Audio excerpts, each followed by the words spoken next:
I'd like to tell you a little bit about the Bushmill and its history. Jay Dixon and myself, about 7 years ago, became interested in renovating the Bushmill, and the process you're about to see is where we are currently. The Bushmill you're looking at is the second mill on this site. That mill operated until about 1895 when it was caught on fire and burned. An interesting story on that is that the gentleman that operated the mill up at that time frame was a jokester as such. And it happened to be, it caught on fire on April Fool's Day. And he ran out to get help from the local farmers, and them, knowing him, would not come and help because they thought he was teasing. By the time he convinced them there was a problem, the mill had burned to the ground. The mill, as you see it, was built between 1895 and 1896 and began operating in September of 1896. Once the mill was rebuilt in 1896, it operated pretty much continuously until in the early 1950s when it was closed. The Bushmill and mills in general in those time frames were instrumental in the local community in that people needed to have their wheat and corn ground to produce flour. I was raised just a few miles out here, and I have very fond memories of this old mill. Some 70 to 75 years ago, my job on Saturday morning was to go to the corn crib and shuck corn and shell it, and luckily we had a corn sheller, and I'd shell the corn and put it in a sack, and my father would put a blanket on a horse we called Bess, which I loved dearly. She was very gentle, and put the blanket on underneath the corn, put the corn on them. My daddy would put me on the horse, and off I'd come to this old mill. I was born in a log home about a mile up in this direction. And my mom died when she was 32. My grandmother took me in, and I lived up this way about a mile. When I was about 7 or 8 years old, my family would shell corn, put it on the horse, tie it off, put me on with it, and I'd bring it to the mill. Years ago, I was pretty well acquainted with this mill. We were self-sufficient. We didn't buy anything from the store with the exception of coffee, sugar, and salt. So we ate everything we grew everything we ate. And so we would grow fields of corn, and when it was time to cut it, it was cut by hand and put in shocks.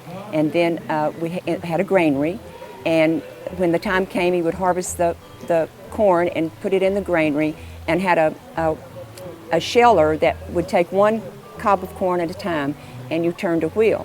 So he would shell the corn. So when it was time to come to the mill, we had no car. We'd bring it on a wagon pulled by his team of workhorses. And I would beg, I can remember begging to come on that day because it was a very festive day to get to do that. To get to be here while the corn was being ground was unreal. The sound of the creek, I can just, that's a memory I have. The smell of when everything was working, the machines was grinding the corn, and the wheel with the water.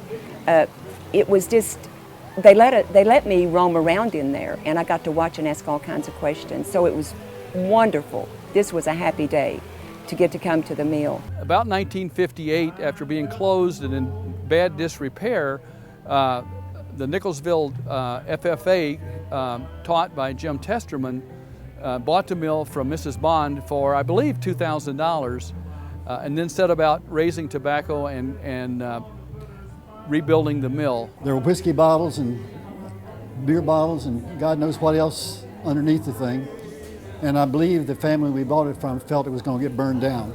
And so they made us a deal. I talked Mr. Smith, the principal, into letting us purchase this mill. It pleased me when the Ruatan Club contacted me and asked that I deed this thing to the foundation.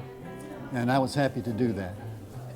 One of the main reasons that I wanted to get the mill was I thought it would attract students into my program and would keep them interested in my program, and I think it did that. It's been operated since like 1971 by the Ruatan Club as a community festival and fundraising for the Ruatan.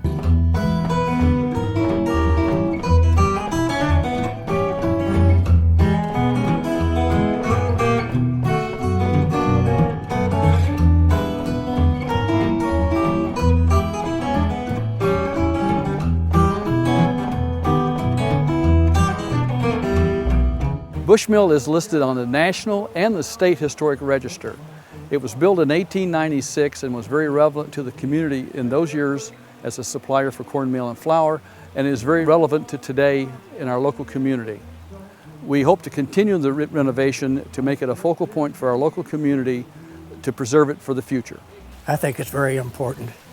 It's a landmark, and it should be restored completely, and I hope someday it will be completed. Not only for just Bushmill days where people can come in and have a good time and buy crafts and make apple butter, that's great.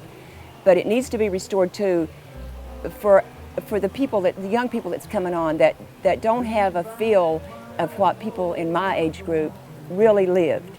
It wasn't a bad time, it was a good time. But they need to always know that that's part of what goes on in Scott County. That's part of our Scott County and Virginia history, the same as the Fort House down there. Should never be taken for granted. A place with this background and this age, it should never be taken for granted. It should always be a cause to keep it nice.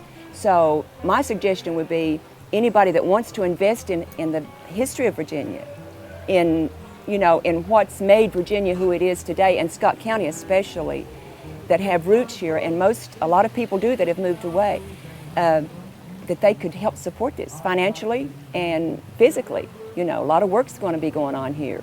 So I would definitely recommend that it's a wonderful investment for your children, your grandchildren, and just right on down, because we don't ever want to forget our roots, and we don't want to ever forget what made us who we are today. And it's little things like this that are big things in my heart that actually molds your character and makes you who you are. I'm very thankful for the renovation of this old mill.